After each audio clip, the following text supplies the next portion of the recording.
Lah ora kenyono-nyono lah kok malah nampa penantanging Begawan Durna. Durna tak bledhek kok dadi ngawe sangganing para Sata Kurawa. Apa dikira Bagong ijen kaya ngene iki ming wong loro saudon telu saurupan. Ora bakal wedi karo Kurawa. Sapa sing ketok?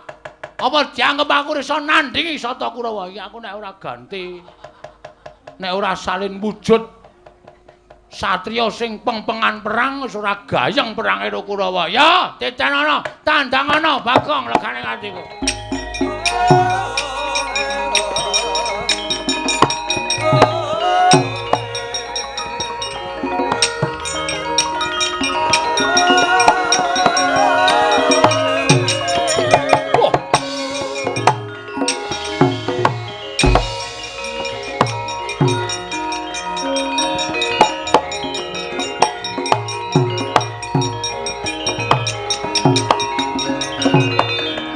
Bapak keperang gue ngayuda kepapak bawat nyobentar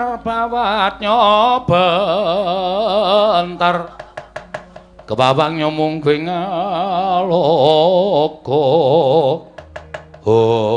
lho ora pangling iki kaya Setyaki dasar Barayata Sadringar Borujiran Setyaki kowe lah dalah lah kok kowe neng kene Kurawa dampyak-dampyak barisane kaya arep upacara dina Senin.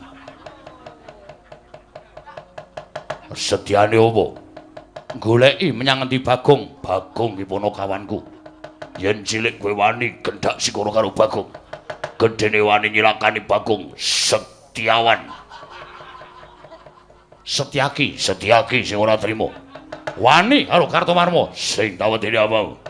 Ora minggat tebak dalu kene margane patimu leno pangendamu ilang dompetmu Kartomarma.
Dan Gatot Kaca dasar Kebarayata mati mati oh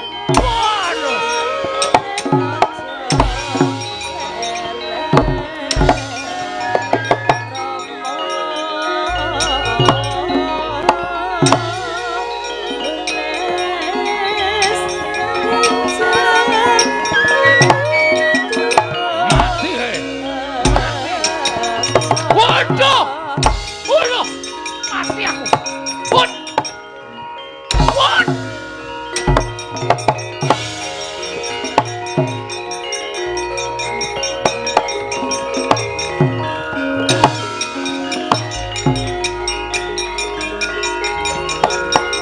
minggir.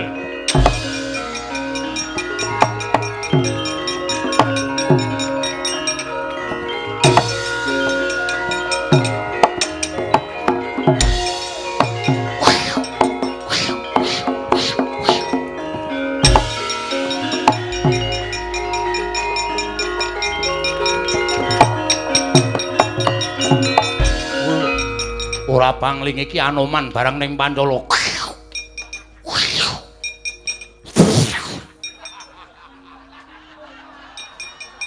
Wah, Anoman mere kok idune nganti muncrat-muncrat. Edian nguyuh barang. Endi Bagong? Kena kowe? Ketemu karo Bagong yen iso nglangkahi. Kuandane Sariman. Sariman aku Anoman mati dening aku pangkau tak ayone. Wah! Oh! Waduh, mati aku. Wah, iya.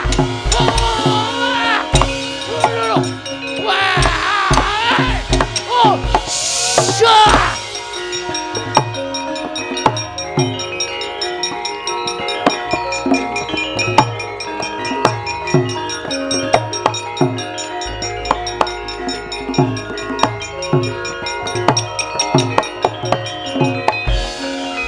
Man, sampeyan dawuh kali Kurawa ning nyatane ngapusi. Lho, ngapusi ngapa? Bapa Durna paring dawuh nek Bagong sing dadi pepalangi nggone bakal mboyong Wara Drupadi.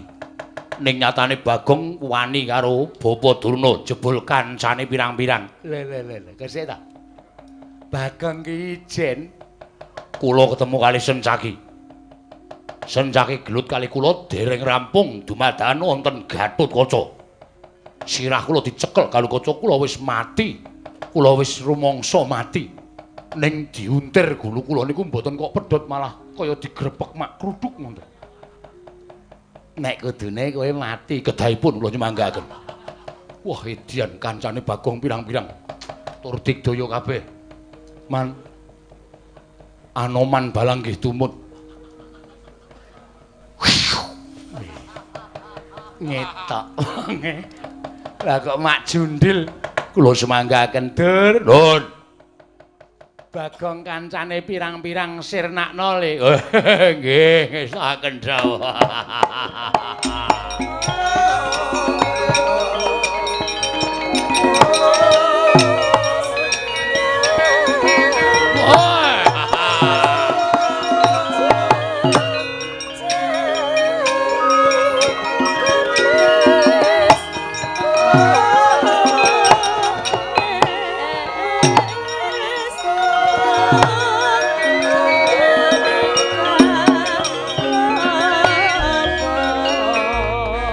Dursasana barang kok maju iki. Nek ora dadi sing luwih gedhe, iso diajar aku ya. Ora wedi mungsuh sapa wae aku.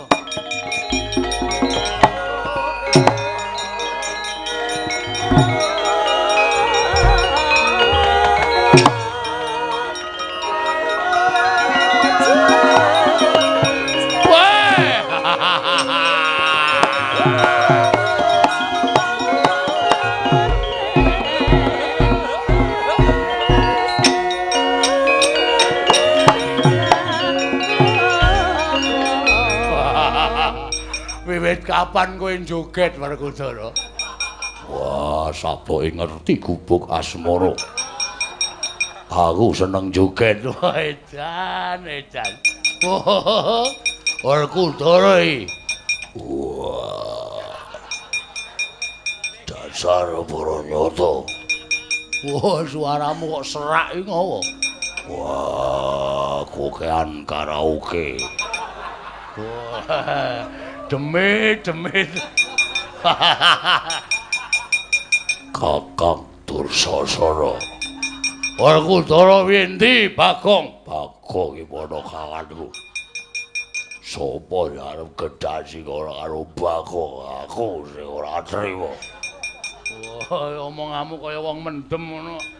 Iya ngek. Satriya kok iya ngek.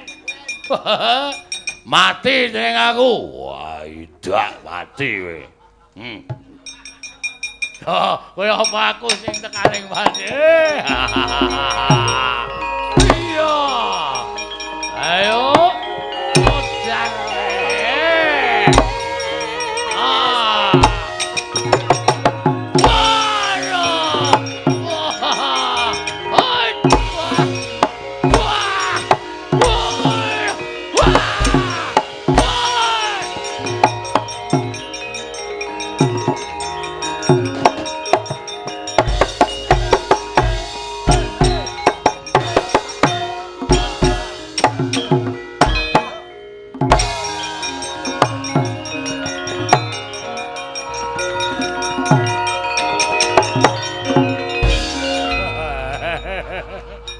Isin man kula.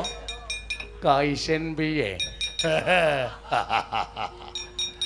Kula maju rek kae goleki Gatotkaca Sancaki ketemu kali Werkudara. Lha kok sik ta? Werkudara barang drene iki ngapa? Kakangne iki lagi lunga kok tekan kene. Lah duka. Omongane kaya wong mendem nika. Disaruk-saruk ora karo-karuan. Kula ditendangi, kula semanggaken. Mati kula. Ora mundur mawon isin. Kakang Penemban Durna. Pripun Dewate? Bagong mboten isa disingkirke. Kula aturi majeng wonten ing pabalan. Tuh, Bagong. Ora minggat sing arep aku tiban cudha manik mbok dadi muparat kowe.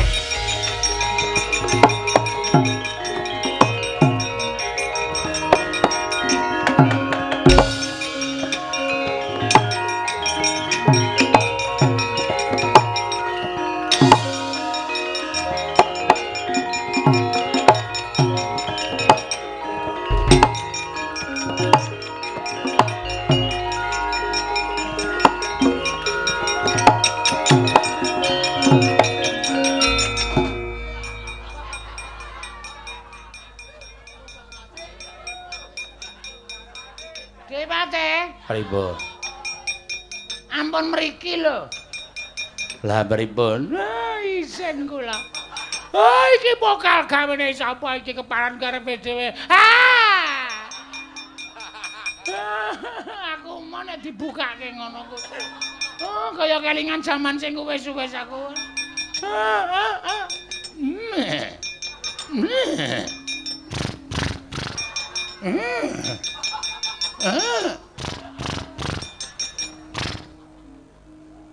Kok le jembin.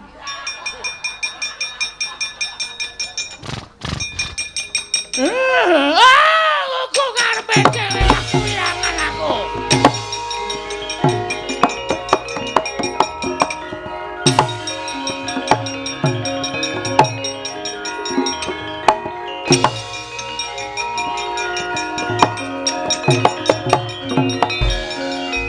Bawa Durna Dasuni. Wirangan, Ger. Bagong gawe wirang wong sepirang-pirang. Bagong iso malik napa-napa. Lho, malik napa-napa pripun? Kula nek crita malah isin. Lho kok isin pripun? Bagong iso malik Setyaki, iso malik Gatotkaca, iso malik Werkudara. Bareng kula maju nggawa cundha manik. Malik napa? Isin kula. Malik napa sampean nang bloko kalih kula? Balik jaran. Oh, sengkune iki iblis. Malah ngomong-ngomongke ora. Mongkon jengking-jengking nika. Coba ora ana kula. Mesti wis nyelingkrek. Sampeyan niku cangkeme elek ora. Lho. Bagong kekuatane kaya ngoten. Oh, inggih nggih. Bagong. Yen manyen iso nambahi Kyai Nenggol aku meguru karo kowe bareng.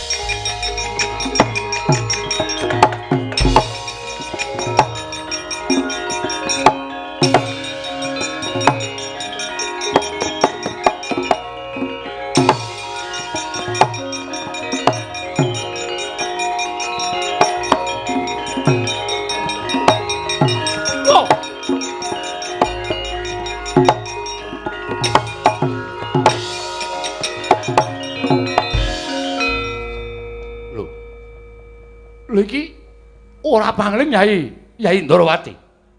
Kanggo Prabu.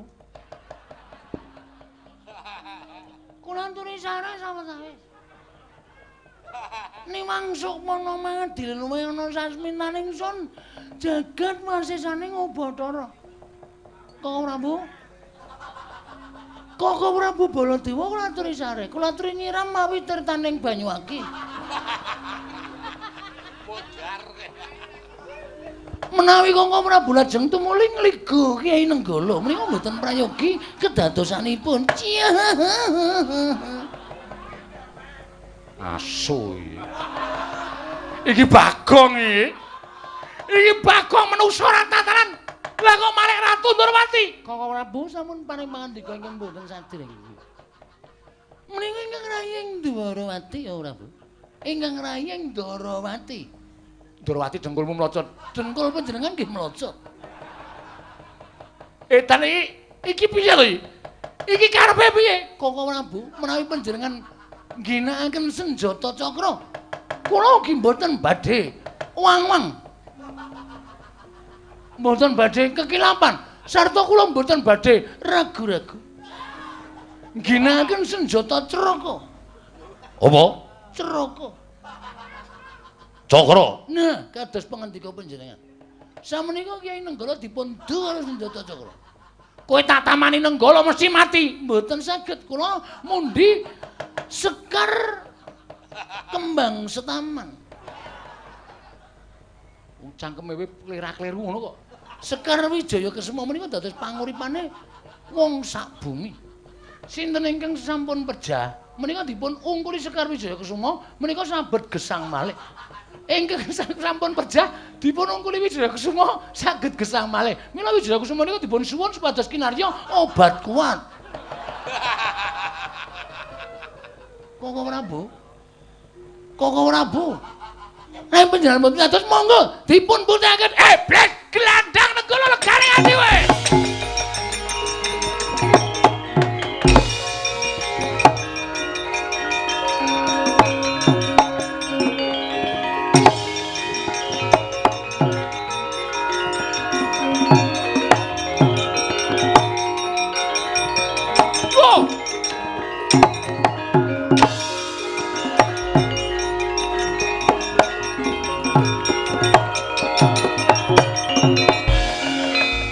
Janaka undendrem.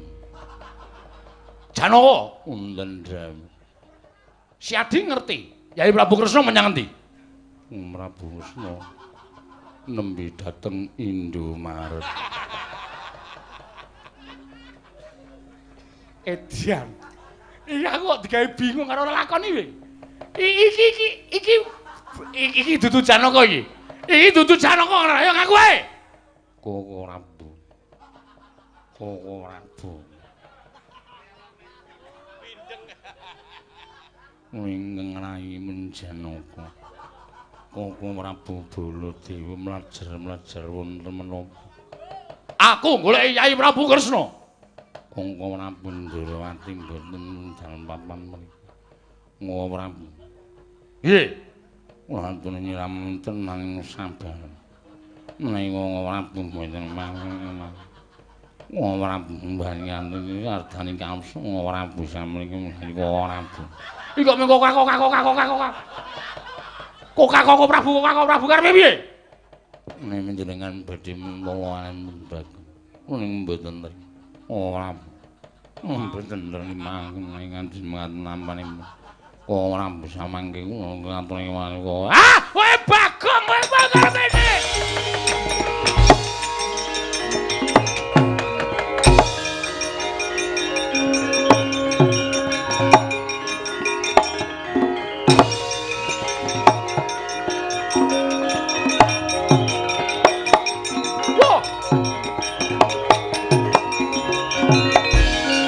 Pakde mlayu-mlayu napa Pakde? Pakde Mandura mlayu-mlayu nang ngopo Pakde? Nek pancen Pakde duwe krepetan kandha karo Antasena, aku sing bakal nglampung iki Pakde. Anak kula nang Antasena. Aku anakmu nang Pakde.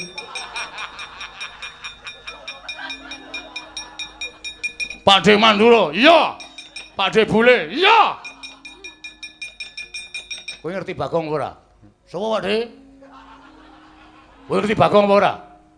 Pakde ngelohi Bagong kok. Kusik. Saiki omong sing suwe. Omong sing suwe. Suwe. Lho, ora ngono.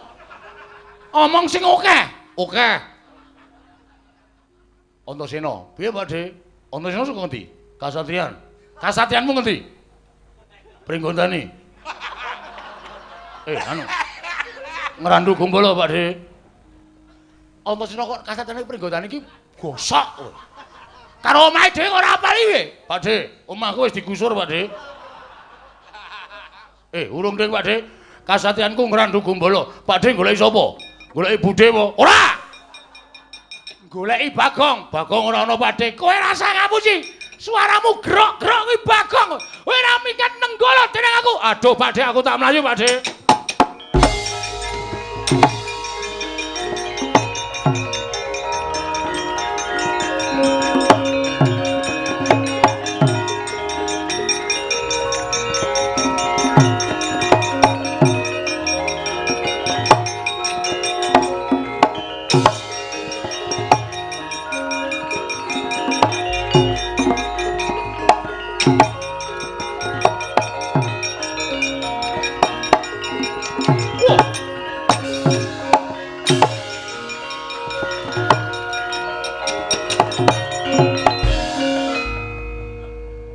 Prabu.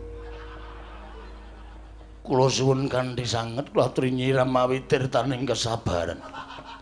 Sedaya perkawis menika mboten badhe paripurna menawi namung kinarya gejegan anak Prabu tiyang agung.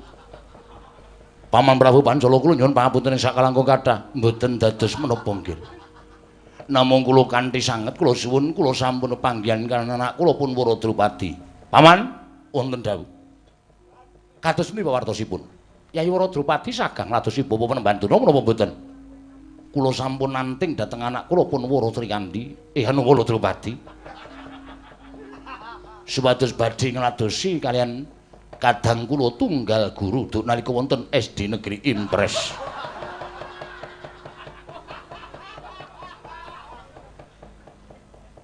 Setan. Tiwas tak basani. Menos ratatanan gugu karepe dhewe menungso kranjingan. Wah, lah kok kowe iki ngobrak-obrak karo asmaning Paman Prabu Pancala. Malih ora kowe? Kowe malih apa ora? Ora gelem malih aja nglawan kendarat dening tanganing Baladewa. Nggir, Bu. Tiyang Agung Baladewa. Menawi panjenenganipun tiyang agung Mandura menika mboten kersa angendhak dhateng kamurkanipun menapa badhe kula wadulaken dhateng tiyang listrik. Lah tenan to. Lah tenan kowe Pakde. Ayo pokoke entekke wayange.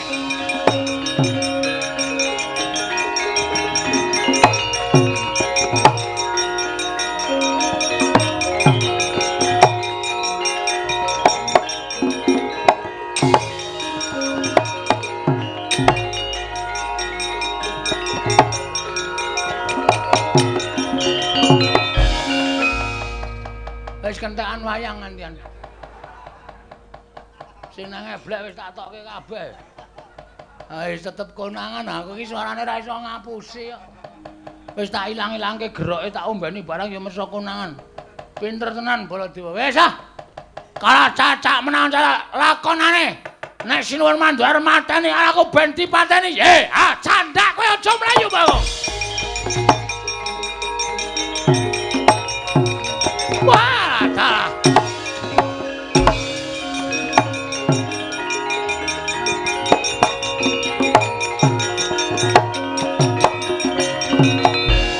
Candak.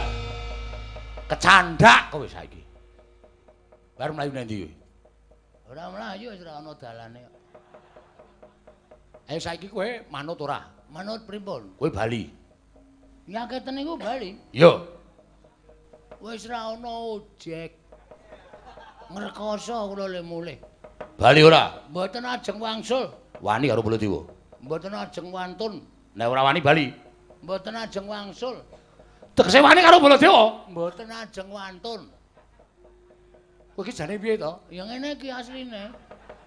Wah, setan alas. Bagong, nun. Aku wis ditanggungke karo Yai Prabu Duryudana supaya iso kelakon mboyong Wara Drupadi dikaro dening Bapa Panembantuna. nek nganti aku gagal mboyong Nyai Wara Drupadi, aku bakal napa duka saka Nyai Prabu Duryudana. Mula aku tetep kudu mentolo karo kowe. Terus kowe bali ora? Mboten. Tetep ajeng garwa Dewi Wara Drupadi. Ora ngilu karo githukmu. Pun ta. Tresna niku mboten perkara bagus elek. Sapa ngerti kula mangke ketemu Wara Drupadi purun kali kula. Lho, sapa ngerti? Nek ngono ora gelem minggat sing ngarepe Baladewa. Mboten. Glandang Nenggala mbuh dadimu kowe ponakan Bagong.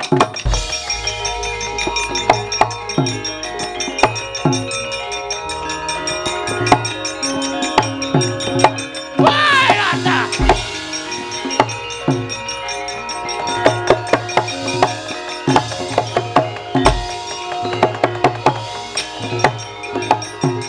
Weh ana sing ora setuju siji.